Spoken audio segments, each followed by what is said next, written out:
जरांगे पाटील यांना आव्हान देताना लक्ष्मण हाके यांनी भान ठेवावे, 5,000 मते मिळाली नाहीत इथं शांतता रॅलीत 10,000 स्वयंसेवक।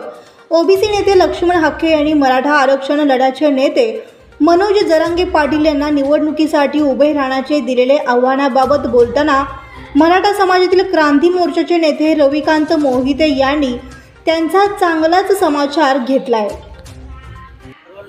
बाबू, उद्या मनोज जरांगेंची रॅली होती, कशा पद्धतीची तयारी करण्यात आलेली आहे? मराठा योद्धा मनोज दादा हे सोलापूर जिल्ह्याच्या दौऱ्यावर उद्या येणार आहेत। त्यांच्या स्वागतासाठी मराठा क्रांतीच्या वतीनं, मोर्चाच्या वतीनं प्रचंड अशी तयारी गेल्या 8 दिवसापासून होत आहे। त्यांना बघण्यासाठी, त्यांना ऐकण्यासाठी जिल्ह्यातून लाखोच्या पटीनं लोक सोलापूर शहरामध्ये येणार आहेत। तुम्ही बघत असाल, गेले 8 दिवस झालं सर्व स्वयंसेवक असतील, कार्यकर्ते असतील, पदाधिकारी असतील, हे राबतायत मनोजदादांच्या सभेसाठी। ऐकायला येणारा समाज बांधवाची सोय करण्याकरता सगळेजण आपापल्या परीने प्रयत्न होत असताना 20 LED स्क्रीनच्या माध्यमातून मनोजदादांना लोकांपर्यंत पोहोचवण्याचं, शेवटच्या टोकातल्या माणसापर्यंत मनोजदादा दिसले पाहिजेत यासाठी 20 स्क्रीन आपण लावतोय। 200 करणे ज्याच्यातून मनोजदादांचा आवाज त्यांच्यापर्यंत पोहोचणार आहे, शेवटच्या टोकापर्यंत तो आवाज गेला पाहिजे आणि येणाऱ्या समाज बांधवांना ती चेतना देण्याचं काम मनोजदादा उद्या करत असताना त्यांच्या स्वागताला शोभेल अशा पद्धतीचं स्वागत आपण करणार आहोत। त्यांना क्रेननी हार आपण 2 ठिकाणी घालणार आहोत। छत्रपती संभाजी महाराजांच्या चौकात सुद्धा त्यांना क्रेननी हार घालण्यात येणार आहे आणि शिवाजी महाराजांच्या चौकात सुद्धा त्यांना हार घालण्याची व्यवस्था केलेली आहे आणि त्यानंतर मनोजदादा त्यांचा पुढचा प्रवास करतील। पण मनोजदादांना ऐकण्यासाठी येणाऱ्या समाज बांधवाची व्यवस्था ही मराठा क्रांती मोर्चाच्या वतीनं व्यवस्थित मोठ्या प्रमाणात केलेली आहे।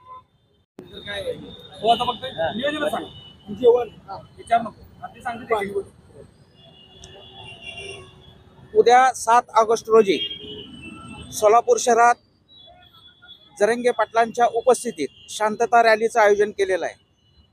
आपल्या माध्यमातून मला सांगायचं वाटतं, 18 सप्टेंबर 2022 रोजी मराठा समाजाला सरसगट 50% मधून आरक्षण मिळालं पाहिजे याची गोलमेज परिषद या सोलापूर शहरात झाली होती आणि त्या परिषदेला जरांगे पाटील स्वतः उपस्थित होते।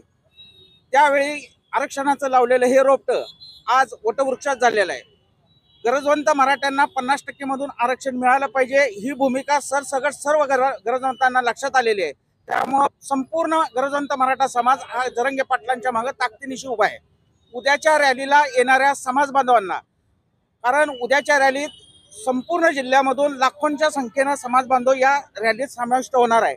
त्यामुळे आलेल्या समाज बांधवांची कुठेही त्या ठिकाणी गैरसोय होऊ नये म्हणून आयोजकांच्या वतीनं फूड पॅकेट्स असतील, पाण्याच्या बॉटल्स असतील, फळं असतील याची व्यवस्था या रॅली मार्गावर स्टॉल टाकून त्या ठिकाणी करण्यात आलेली आहे। त्याचबरोबर मेडिकल टेंटची व्यवस्था करण्यात आलेली आहे, ॲम्ब्युलन्सची व्यवस्था करण्यात आलेली आहे, फायर ब्रिगेडची व्यवस्था करण्यात आली आहे, पार्किंगची व्यवस्था प्रत्येक बाजूला पुणा रोडला 5 ते 6 तालुक्यातून करमाळा असेल, माढा असेल, बार्शी असेल, पंढरपूर असेल, माळशिरस असेल या भागातून येणाऱ्या समाज बांधवांची व्यवस्था पार्किंगची पुन्हा नाक्याला बसवंती पार्किंग, त्याचबरोबर अवंतीनगर दुतर्फा मार्ग जंवरमाळा या ठिकाणी त्याची व्यवस्था केलेली आहे। त्याचबरोबर मंगळवेढा, सांगोला, पंढरपूरचा काही उर्वरित भाग जो मंगळवेढाच्या रोडने येणार आहे त्यांची व्यवस्था जुनी मिल चाळ पार्किंग, त्याचबरोबर होम मैदान,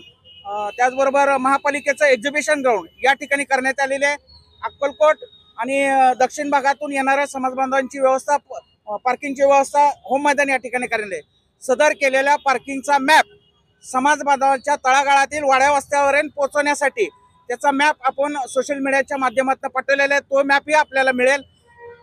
येणाऱ्या प्रत्येक समाज बांधवांचं, महिला भगिनींचं कुठलीही गैरसोय होणार नाही याची दक्षता पूर्ण आयोजक म्हणून आम्ही घेत आहोत। बंधुप्रेम न्यूज चॅनलला लाईक, सबस्क्राईब व बेल आयकॉन दाबायला विसरू नका। धन्यवाद।